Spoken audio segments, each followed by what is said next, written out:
connu sous le nom de néoplasme ou tumeur maligne. Le cancer est un tueur silencieux, un adversaire de taille redouté par tous, mais qui diagnostiqué à temps peut être vaincu. D'où l'importance de connaître les signes d'alerte. Bienvenue dans Urgence Santé et c'est sur ce plateau avec le docteur Moïse Kongolo, médecin de carrière. Docteur Moïse, bonsoir et bienvenue sur le plateau de l'émission Urgence Santé. Et c'est toujours un réel plaisir de vous avoir sur ce plateau. Nous parlons de cancer. Alors, de plus en plus, les gens reçoivent le diagnostic de cancer. Et cela occasionne une certaine peur à l'annonce de la maladie. Pouvez-vous, sur ce plateau, nous dire ce que c'est que le cancer? Bonsoir, merci de l'invitation chez Lux TV. Et un grand plaisir de revenir encore ici pour parler des problèmes de santé. En fait, les cancers, c'est une maladie caractérisée par l'apparition généralement d'une masse des tissus anormaux et qui empêche le bon fonctionnement du corps humain. Mais pour comprendre un peu ce que c'est un cancer, il faudra aller un peu plus bas dans la structure même du corps humain, la cellule. Parce que les cancers, c'est une anomalie de division cellulaire. Donc, si on peut le dire de cette manière-là. Notre corps est composé de milliards de cellules, Et ces cellules rassemblées forment ce que nous appelons des tissus. Et plusieurs tissus rassemblés forment un organe. Et plusieurs organes forment des systèmes et des appareils qui permettent à ce que nous puissions fonctionner du corps humain. Donc, le cœur, par exemple, c'est plusieurs tissus qui sont associés pour former le cœur. Donc, et le cœur lui-même, en tant qu'organe, fait partie d'un système qu'on appelle un système cardiovasculaire. Donc, c'est un peu comme ça. Donc, si on revient un peu plus bas, c'est à ce moment on va comprendre ce que c'est les cancers. Donc, au niveau de la cellule, nous la définissons comme étant l'unité structurelle et fonctionnelle du corps humain. Donc, c'est à ce niveau là-bas. Mais pour que nous devenions ce que nous sommes aujourd'hui, des grandes personnes bien battues, et ainsi de suite, mais initialement, au départ, nous étions juste un petit fœtus, un produit de fécondation de deux cellules, l'une provenant du côté du papa, l'autre du côté de la maman. Ça formait un œuf fécondé. Et pour que nous arrivions à être ce que nous sommes aujourd'hui, nous sommes les fruits de ce que nous appelons des divisions cellulaires. C'est-à-dire nos cellules se divisent, se multiplient et forment des organes. Okay. Et ça favorise la croissance, la cicatrisation, la réparation, ainsi de suite. Donc des cellules qui tombent malades, qui meurent, il y a d'autres cellules plutôt qui vont naître, ainsi de suite. Voilà. Donc le cancer, c'est une anomalie de ces processus de division cellulaire. C'est-à-dire au lieu que lorsque la cellule se divise pour donner des cellules normales, la cellule va se diviser pour donner des cellules anormales. Okay? Ces cellules anormales qui sont dotées de capacités de multiplication beaucoup plus élevées et qui n'ont pas la forme normale et qui se développent dans un organe, dans un tissu quelque part, de façon anarchique, c'est ça ce que nous appelons les cancers. Donc c'est ça. Donc c'est une anomalie des divisions cellulaires. La division cellulaire que nous avons appris à l'école en biologie. On parlait de la méiose, de la mitose. La mitose. Donc la mitose, donc on a plusieurs phases. Nous avons 4 phases plus l'interphase. Nous avons la prophase, la métaphase, l'anaphase et la télophase. Et une phase entre deux divisions cellulaires que nous appelons l'interphase. Donc entre deux divisions cellulaires. Et c'est au niveau de la phase de l'interphase que tous les problèmes se posent. Parce qu'au niveau de l'interphase, cette phase où la cellule va doubler son volume pour donner de nouvelles cellules, c'est pendant les processus de l'interphase que se posent des problèmes. En fait, pendant l'interphase, pendant les processus de division cellulaire, pour qu'une cellule puisse donner 2 autres cellules, il y a des zones que nous appelons des zones de contrôle, des checkpoints. C'est-à-dire où le corps humain va contrôler la nouvelle cellule qui va naître, si cette cellule-là est normale. Okay? Lorsque la cellule qui va naître passe sur le point de contrôle et que le corps se rend compte que c'est anormal, cette cellule est censée aller à la poubelle, être détruite. Ah. Elle doit être détruite. Oui, elle doit être à l'instant même. À l'instant, le corps a tout un mécanisme pendant la phase de l'interphase qui détecte que cette nouvelle cellule qui vient de naître est anormale. Nous voyons par exemple des bébés qui naissent, des bébés qui sont anormaux. Ok, c'est des malformations, ainsi de suite. Voilà. Donc, dans la division cellulaire, c'est un peu comme ça. Il peut y avoir, c'est parti d'une cellule normale, mais comme tout processus, il peut y avoir des ratés, des dysfonctionnements pour une raison ou une autre. Lorsque le corps se rend compte que, à ces niveaux-là, qu'il y a la cellule qui vient n'est plus une cellule normale, on a au niveau des checkpoints, des zones de contrôle, vont s'arranger à ce que cette cellule soit détruite. Mais il arrive que ces cellules anormales puissent passer les postes de contrôle. Donc elles passent inaperçues. Voilà, ils passent les postes de contrôle et arrivent à un autre endroit où il ne devait pas, la cellule ne devait pas arriver. Et voilà, à ce moment-là, il se dote de pouvoirs, de multiplication excessive. Et ça devient... C'est tellement malin, d'où le nom, le qualificatif. Voilà, tumeur maligne. Alors, on fait mention de carcinome, de sarcome, que sais-je encore. Est-ce là les différents types de cancers? Et que retenir à propos? Là, c'est au niveau de la nomenclature. Parce que quand vous avez un cancer, vous devez donner un nom à ces cancers. Les cancers, c'est un nom, un terme générique, mais tous les cancers, chaque cancer, en fait, a un nom. Et pour nommer les cancers, on part des parties des tissus qui la composent. Okay? Globalement, dans notre corps, nous avions deux grandes familles de tissus. Nous avons ce que nous appelons les tissus épithéliaux et les tissus conjonctifs. Donc, ce sont là les deux types de tissus que nous avons. Au niveau des tissus épithéliaux, nous avons des tissus épithéliales des revêtements ou des recouvrements et des tissus épithéliales glandulaires qui forment des glandes. Par exemple, voilà, je prends l'exemple un peu banal, la peau. La peau, notre peau que je touche là, est faite de plusieurs tissus. Est faite d'un tissu plutôt, un épithélium des revêtements. Un épithélium des revêtements. Mais dans cet épithélium des revêtements, nous avons également un épithélium glandulaire parce que nous transpirons. Lorsque nous transpirons, nous avons la sueur. La sueur provient des glandes que nous appelons des glandes sudoripares, qui produisent la sueur. Mais tous, que ce soit la peau simple, normale, est considérée un épithélium des revêtements, mais aussi, il y a un épithélium glandulaire qui produit la sueur. Maintenant, en fonction de l'origine de la cellule, parce que tout est au niveau de la cellule, des tissus, nous avons un nom. Si nous avons, par exemple, au niveau des tissus épithéliales, au niveau des tissus épithéliales, on parle des carcinomes. Carcinome, voilà. Si c'est au niveau de l'épiderme ou bien au niveau des tissus, des recouvrements comme la peau, la bouche, on parle par exemple des carcinomes épidermoïdes. Si c'est au niveau de la glande, on parle à ce moment-là des adénocarcinomes. Adénocarcinome, déjà entendu. Adénocarcinome. Donc ça vient de là. Maintenant, si on est au niveau des tissus conjonctifs, à ce moment-là, on parle des sarcomes. Des sarcomes. Si par exemple, au niveau de l'os, on va parler de l'ostéosarcome. Donc, c'est un cancer qui touche l'os. Sarcome, qui est les suffixes pour tout ce qui est tumeur conjonctif.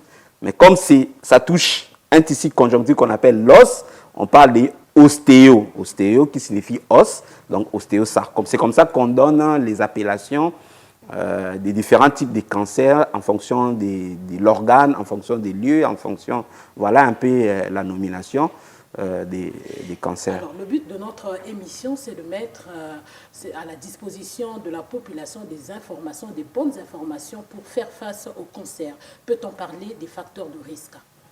Oui, les facteurs de risque ou des facteurs de prédisposition, il y a des personnes qui sont prédisposées à faire des cancers. Des personnes qui sont prédisposées à faire le cancer. Oui, ils sont prédisposés. Donc, à ce moment-là, on parle de certains facteurs de prédisposition héréditaire. Donc, c'est au niveau de l'ADN, au niveau des gènes. Par exemple, une fille qui est née d'une maman qui a souffert d'un cancer des seins ou d'un cancer des cols. Le col de l'utérus. Peut avoir ces dispositions, surtout plus des cancers du sein, voilà, peut elle aussi, développer les cancers. Donc, cette personne-là est prédisposée à pouvoir, un cancer. par rapport à d'autres personnes qui n'ont pas dans la généalogie des personnes qui ont déjà fait les cancers. C'est la personne qui a dans sa généalogie des personnes qui ont déjà fait les cancers peut avoir des prédispositions de développer les mêmes types de cancers que ses aïeux. Donc, ça, c'est au niveau des facteurs de prédisposition. Donc, de l'hérédité. Mais également d'autres facteurs qui sont purement acquis au niveau de l'environnement qui peuvent faire en sorte que la personne peut souffrir des cancers. Les facteurs environnementaux. Oui. Et peut-on savoir de quoi il est question? Oui, les facteurs environnementaux, il y en a plusieurs. Il y a par exemple les radiations ionisantes. Quand nous parlons des radiations ionisantes, voilà. De quoi vous voulez parler? C'est de l'irradiation, c'est tout ce qui touche à la radioactivité. Je prends par exemple la personne qui travaille dans un environnement où il y a production des rayons X. Je prends les rayons X, c'est une radiation. Comment je peux dire? Nous avons ici de la lumière. La lumière, c'est... Il y a des rayons, voilà, des faisceaux. C'est un faisceau, c'est un rayon de lumière qui passe. Voilà. Nous voyons la lumière, mais ces rayons qui passent, nous ne la voyons pas. C'est visible à l'œil nu. Voilà, donc nous avons des rayonnements qui sont visibles, hein, dans l'onde du visible. Il y a d'autres qui ne sont pas dans l'onde du visible. Oh, donc c'est de l'âge physique un tout petit peu. Mais dans les rayons X, lorsque nous partons à l'hôpital, on dit qu'on va vous faire une radio. En fait, lorsqu'on vous fait une radio, vous avez une source des radiations, hein, généralement une source de radiation qui produit les rayons X. Donc il y a des structures à l'intérieur d'une boule et lorsqu'on appuie un bouton, les rayons vont sortir de cette source, ils vont traverser le corps humain et ces rayons qui traversent le corps humain, ils vont aller donner une image sur soit une cassette, soit sur un appareil électronique qui va donner l'image de la radio que nous voyons, comme a fait l'image du bras, de l'avant-bras, de la jambe, des cuisses, ainsi de suite. Et c'est la raison pour laquelle on interdit à la femme enceinte de 3 mois ou de moins de 3 mois de faire cette radio? Oui, entre autres parce que ces rayons X peuvent entraîner des anomalies au niveau de la cellule. OK? Or, nous parlons du cancer. Quand on parle du cancer, nous voyons la cellule. Si ces rayonnements peuvent entraîner des anomalies au niveau de la cellule, donc elle peut entraîner le développement du cancer. Or, la femme enceinte a dans son sein un bébé de 3 mois. Or, le bébé de 3 mois, c'est un petit fœtus où il y a plusieurs divisions cellulaires en masse qui se passent à l'intérieur. Par contre, lorsque la femme est exposée à ces rayonnements, ça peut entraîner des anomalies au niveau de la cellule qui vont aboutir, pas nécessairement au niveau du cancer, mais peut aboutir à des malformations congénitales. C'est-à-dire la femme va mettre au monde un enfant qui a des malformations liées au passage des rayons X pendant la période de grossesse si la personne n'était pas exposée. Et donc la personne qui travaille par exemple à l'hôpital est en contact permanent avec les rayons X. La personne qui fait les radios, les techniciens des radios, qui fait des radios, cette personne-là doit se protéger parce qu'il a dans certaines parties de son corps des zones, des organes qui se divisent en permanence, notamment au niveau des organes de la reproduction. Les testicules, les ovaires, ce sont des organes où il y a une division cellulaire en permanence. Et que ces organes-là, plus elles seront exposées aux rayons X, plus elles risquent de développer les cancers. C'est la raison pour laquelle lorsque la personne qui travaille dans un service de radio veut faire la radio, il a tout un gilet de protection, un tablier qui va porter pour protéger les organes afin que ces organes ne soient pas exposés à long terme au développement des cancers, notamment les cancers des testicules, des ovaires, ou même certains cancers des os, ou bien le cancer des sangs comme la leucémie. Alors, en dehors de la radiation ionisante, vous avez dit, on parle aussi de tabagisme, de vieillissement. Oui, donc le tabagisme, il y a certaines substances qui favorisent l'apparition du cancer. Nous avons les boissons alcoolisées. Toutes les boissons alcoolisées peuvent entraîner le développement du cancer de la bouche, les cancers du pharynx, les cancers du larynx et les cancers de foie. Okay? Les tabacs peuvent entraîner les cancers de la bouche, les cancers du pharynx, les cancers du larynx, les cancers du poumon. Êtes-vous en train de dire et les cancers de la vessie. Au tabac, on ne devait pas y toucher? Bon, si possible, pourquoi pas? Pourquoi pas? Parce que ce sont des substances qui favorisent l'apparition du cancer. C'est la raison pour laquelle vous voyez même parce que c'est une émission en termes de santé, vous utilisez des parfums. Lorsque vous regardez la composition du parfum, tous les parfums contiennent, pas tout, hein, mais la majeure partie des parfums et des parfums bon marché, ils contiennent de l'alcool. Et ce n'est pas autorisé de mettre les parfums en contact avec les corps. Ah, les parfums contenant de l'alcool? Oui, ne pas mettre ça en contact avec les corps. Ça, souvent, on voit les dames, elles vont mettre sous les aisselles. Vraiment, les parfums, elles vont pomper les parfums au niveau de la peau, ainsi de suite. Non. C'est dangereux? C'est dangereux.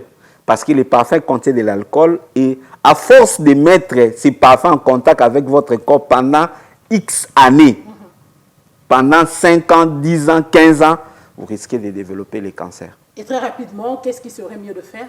Il faut mettre sur les habits et non sur les corps. Parce que ça contient de l'alcool. L'alcool, c'est une substance qui favorise l'apparition du cancer. Okay? En dehors de l'alcool, nous avons parlé de l'alcool, nous avons parlé du tabac, nous avons parlé des radiations ionisantes, mais également certaines substances comme les poussières de bois. Donc, pour tous ceux qui travaillent, des métiers qui touchent au bois, les menuisiers, les charpentiers, les scieries, ils doivent se protéger contre les poussières de bois. Parce que les poussières de bois vont entraîner notamment les cancers du sinus et les cancers de l'ethmoïde. C'est la même chose également avec tous ceux qui travaillent dans tout ce qui est cuir, comme des cordonniers.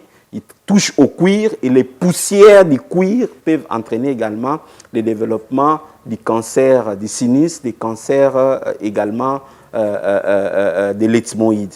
Mais également certaines substances chimiques comme, bon, c'est un peu compliqué les noms, les hydrocarbures polycycliques. Wow, les hydrocarbures polycycliques. Voilà. Ce sont des substances, des gaz qui proviennent du gaz, de la combustion du gaz, de la combustion du bois, ainsi de suite. Par exemple, lorsque nous faisons des barbecues, il y a certaines normes qu'on doit respecter. Wow. Parce que la fumée là, qui provient du bois noir, qui viendra envelopper notre nourriture, peut favoriser le développement du cancer. C'est la raison pour laquelle il est recommandé, par exemple, si vous prenez les poissons fumés, vous devez enlever la peau du poisson, ne pas consommer la peau du poisson. Oui, du poisson fumé.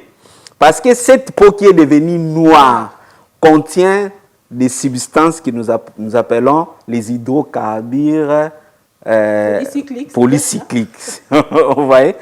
Donc, la consommation des poissons fumés, par exemple, avec la peau qui n'est pas enlevée, peut exposer aux gens de développer certains cancers, notamment les cancers au niveau des intestins. Est-ce la même chose pour les braises? Parce qu'il arrive aussi qu'on braise le poisson et tout, la viande. Oui, bon, maintenant, la distance qui sépare et les éléments qu'on met pour protéger, c'est ce qui fait tout simplement la différence. Au niveau des braises, c'est moins, mais au niveau des bois de chauffage, c'est beaucoup plus. C'est beaucoup plus prononcé. Alors, on parle aussi des mauvaises habitudes alimentaires. Oui, les mauvaises habitudes alimentaires, trop gras, trop salé, trop de sel, trop gras, ok, mais trop sucré aussi, peuvent intervenir d'une manière ou d'une autre au développement de certaines, par exemple, la cellule cancéreuse pour se développer doit se nourrir. Il se nourrit beaucoup plus de quoi? Du sucre pour qu'il se développe le plus. Donc trop de sucre, donc voilà, c'est pas trop bien. Directement non, mais voilà. Mais indirectement peuvent. Indirectement, ça peut agir. Parce qu'avec du gras, vous avez l'obésité. L'obésité qui provient du surpoids. Pas seulement du gras, parce que l'obésité provient plus aussi du sucre. Ah, plus aussi du sucre. Plus du sucre, parce que c'est le taux de sucre assez élevé que nous consommons, qui se retrouve dans le sang, sera transformé en graisse. Wow. Vous voyez, ce n'est pas les graisses directement que nous consommons. Mais c'est le sucre. C'est le surplus de sucre qui est transformé en graisse. Et ça entraîne l'obésité. L'obésité entraîne des maladies cardiovasculaires. Les maladies cardiovasculaires et d'autres maladies comme le diabète, ainsi de suite. Ça entraîne un désordre dans les fonctionnements normaux et dans les systèmes de protection normale du corps. Or, lorsque les systèmes de protection normale du corps, dont les systèmes de contrôle, de checkpoint ne fonctionnent plus bien, certaines cellules qui ne devaient pas passer les points de contrôle au niveau des passes, et puis voilà, donc directement non, mais de manière indirecte, ça... Et il y a une prolifération de façon anarchique. Alors nous allons prendre la question centrale de notre entretien, les signes d'alerte. Docteur Moïse. Les signes d'alerte, en fait, les cancers, si on doit répondre également pour tout ce qui est les différentes phases de développement ou des signes. Cliniquement, lorsque les cancers commencent, on ne sait même pas. Okay? Silencieux. Lorsque les cancers commencent, au départ, il n'y a aucun signe clinique. Mais les signes peuvent arriver lorsque le cancer s'est déjà développé. Nous avons dit que les cancers, c'est une masse, c'est ce qu'on appelle néoplasme, une nouvelle cellule, des nouvelles cellules qui apparaissent, ça traîne une masse. Si cette masse-là se développe, par exemple, au niveau du cœur. C'est un exemple banal. Se développe au niveau du cœur. C'est une nouvelle masse qui va se développer. Ça va se traduire par un volume.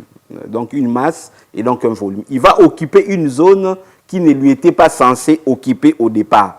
Donc, cliniquement, ça va se traduire par une masse, un gonflement qui apparaît, une masse anormale qui apparaît sur cette zone. Et au niveau de la zone où la masse s'est développée, il va empêcher cet organe de fonctionner normalement. Il va empêcher.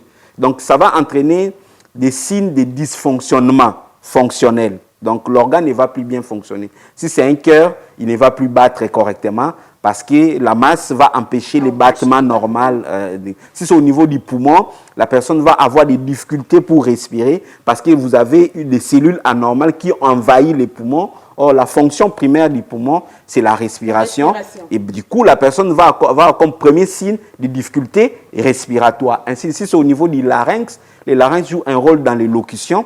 Si vous avez une masse au niveau du larynx, la personne aura des difficultés pour parler.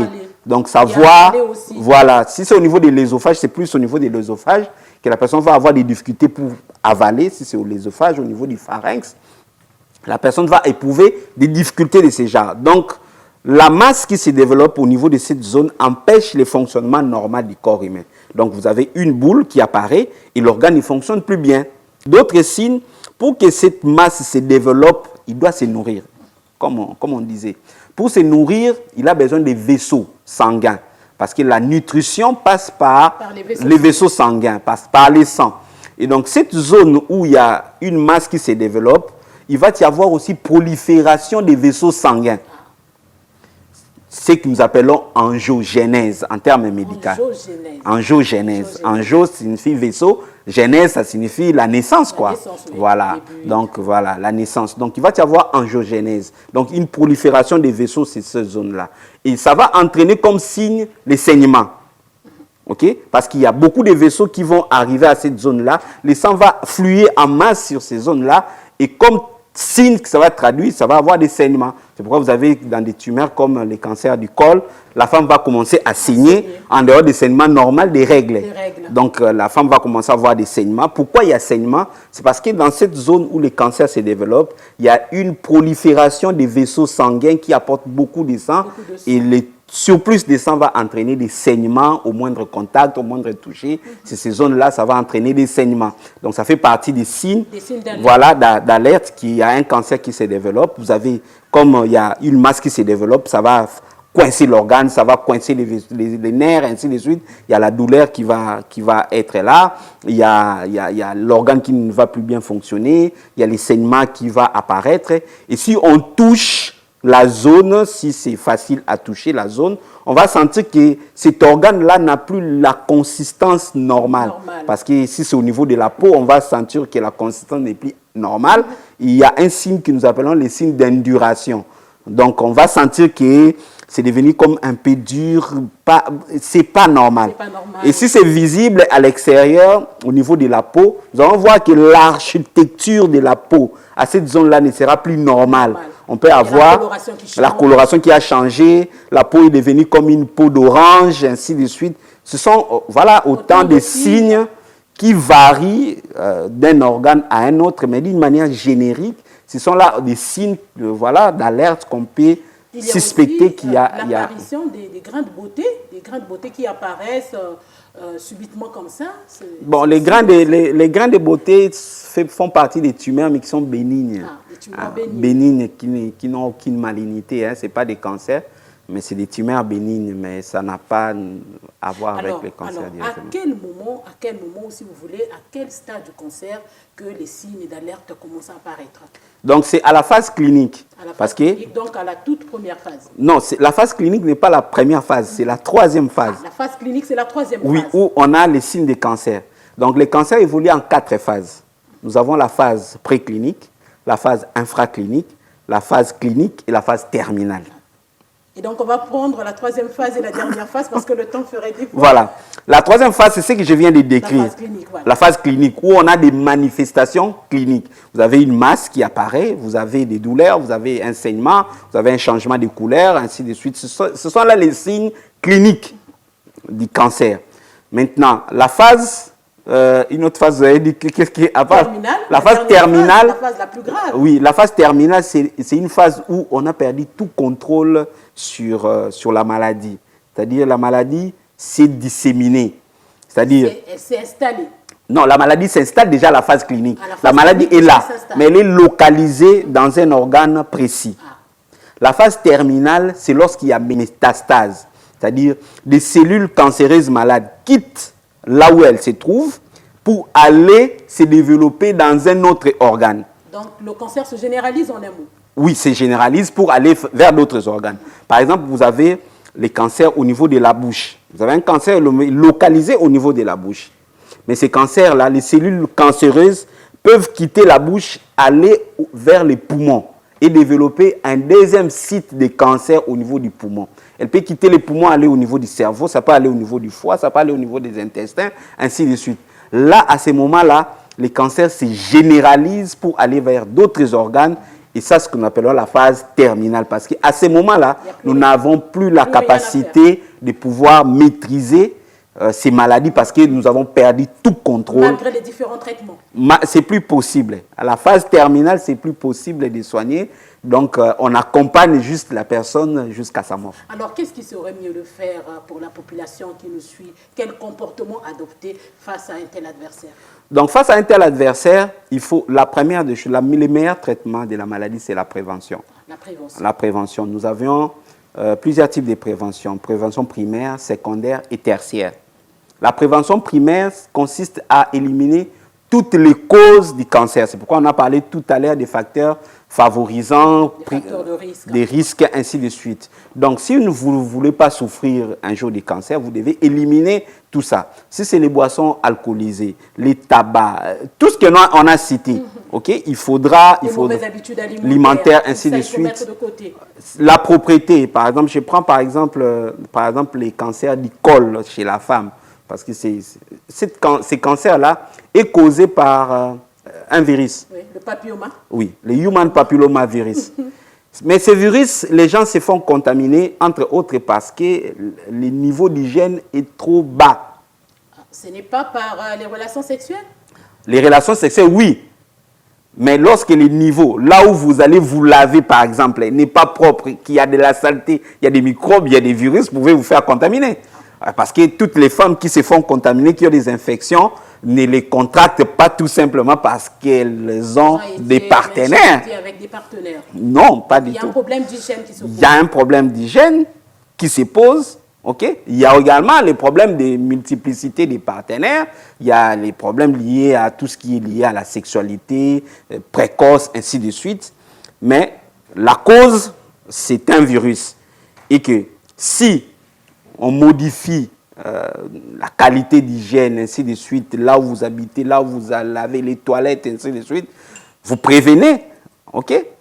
Il y a d'autres cancers, par exemple, qui sont causés également par les virus. Par exemple, les cancers du foie. C'est causé, entre autres, par les virus de l'hépatite B. Donc, s'il faudra se vacciner, il faut se vacciner. Ça vous permet de prévenir. Donc, il y a des choses qu'on peut éviter. Donc, des habitudes alimentaires, l'exposition au rayonnement, il faut se protéger si vous êtes exposé. Si vous êtes cordonnier, vous êtes menuisier, vous travaillez dans l'industrie, vous devez porter des masques et tous les outils de protection qui doivent vous protéger contre les éléments qui peuvent entraîner les cancers. Donc, premier facteur, des moyens de prévention, éliminer tous les facteurs environnementaux, qui tous les facteurs de risque. Voilà. Deuxième prévention, donc prévention secondaire, c'est qu'il faut faire le dépistage du cancer. Donc consulter. Consulter et faire un dépistage. Quand on dit dépistage, qu'est-ce qu'il faut faire? C'est-à-dire, ça c'est beaucoup plus chez les personnes qui sont prédisposées. Par exemple, comme je disais, que les personnes dont un parent a souffert de cancer du col, c'est là où on fait beaucoup plus de dépistage. Si la personne a souffert de cancer du col, les parents ont souffert, c'est-à-dire vous pouvez également souffrir de ça. Et donc, il est recommandé qu'après un certain âge pour des femmes, dès qu'elles dépassent, je crois, la quarantaine, elles doivent aller se faire dépister régulièrement, suivant un calendrier bien défini. Elle va partir, on va prélever et on va aller analyser au laboratoire s'il y a déjà une métaplasie qui commence à se former. Voilà. Donc, on n'est pas encore arrivé au stade du cancer, mais on est dans un processus où les cellules commencent à changer de forme. Vous comprenez? Ça, c'est vraiment au niveau secondaire. Parce qu'une bonne partie des cancers sont découverts de manière fortuite. Donc, la personne était venue en consultation pour un autre problème. Et quand il n'était pas venu pour qu'on diagnostique le cancer, pour un autre problème, quand les médecins consultent, examinent, ils voient quelque chose de suspect, à ce moment-là, ils demandent des examens, on découvre que c'était un cancer. Donc, c'est pourquoi les personnes qui sont prédisposées doivent faire les dépistages. Et troisième prévention, prévention tertiaire, c'est une prévention qui consiste à diagnostiquer les cancers au stade précoce, lorsqu'elles sont encore localisées, et à les traiter efficacement. Donc, ce sont là les trois niveaux de prévention, prévention primaire, secondaire et tertiaire. Et consulter aussi au moindre signe habituel. Voilà, il faut consulter. Vous avez des toux qui récidivent, mais qui peuvent bien cacher le cancer aussi. Oui. Il faut consulter parce qu'on n'a pas cette habitude. Ça, c'est vraiment mon plus grand combat. Donc, votre plus grand combat. La personne est malade, la personne est consciente que j'ai un problème de santé. Mais tant que le problème ne s'est pas encore aggravé, la personne ne vient pas à l'hôpital. Parce que personne résiste. La personne reste à la maison parce que, bon, il sait que j'ai un problème, j'ai un mal quelque part, j'ai quelque chose qui me dérange ainsi là-bas, à gauche, à droite. Mais la personne ne se donne pas la peine de venir en consultation pour qu'on puisse résoudre. La personne ne viendra en consultation que lorsque ça devient grave. C'est-à-dire, si je reste à la maison, là, je risque de mourir. Or, nous comprenons que le cancer peut être soigné, mais lorsque c'est encore au stade localisé. Le cancer peut être soigné, il peut être guéri. Soigné, guéri. Soigné, guéri, docteur Moïse. Soigné, guéri, ça c'est possible. Merci, docteur. C'est possible. Merci, docteur. C'est la fin de notre entretien. Urgence Santé, c'est fini pour aujourd'hui. Merci de l'avoir suivi et bonne suite au programme sur Lux Télévision.